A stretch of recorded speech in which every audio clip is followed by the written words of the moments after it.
আজকে আমার খুব কাছের একটা বন্ধু আমাদের সবাইকে ছেড়ে প্রবাসে চলে যাবে। শামীম প্রবাসে গেলে 1.5 বছর 2 বছর পর পর বাড়িতে আসে।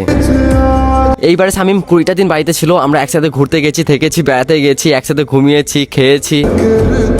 শামীম যখন প্রবাস থেকে বাড়িতে আসে, আমাদের দুজনকে সবসময় একসাথে দেখে মানুষজন বলে যে ঈশান, শামীম যখন প্রবাসে চলে যাবে তখন তুই কি করবি? আমি জানি না কি করব, তবে বিশ্বাস করো আমি অনেকটা একা হয়ে যাব।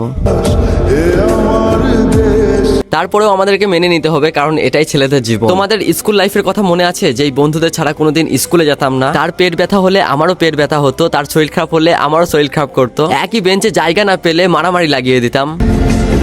যাদেরকে ছাড়া একটা দিনও কাটাতে পারতাম না, আজ কতদিন হয়ে গেল তাদেরকে দেখি না। সবাই নিজের নিজের কাজে দূর প্রবাসে। অনেকে এরকমটা বলতে পারে যে প্রবাসেই তো যাচ্ছে, অত কষ্ট কিসের, মরে তো যাচ্ছে না। ভাই একটা কথা বলি, যারা প্রবাসে যায় আর যার যায় সেই বোঝে। আমরা নিগন চটির বিশ্রাম ঘরে এসে এখনকার মতো শেষবারের জন্য একটা রিলস ভিডিও বানিয়ে নিলাম। জানি না আবার কবে দেখা হবে, আবার কবে কথা হবে, আবার কবে একসাথে এরকম ভাবে ভিডিও বানাতে পারবো। তবে আপনারা সবাই আমার এই বন্ধুদের জন্য দোয়া করবেন এবং আমাদের বন্ধুত্বের জন্য দোয়া করবেন। Thank you so much.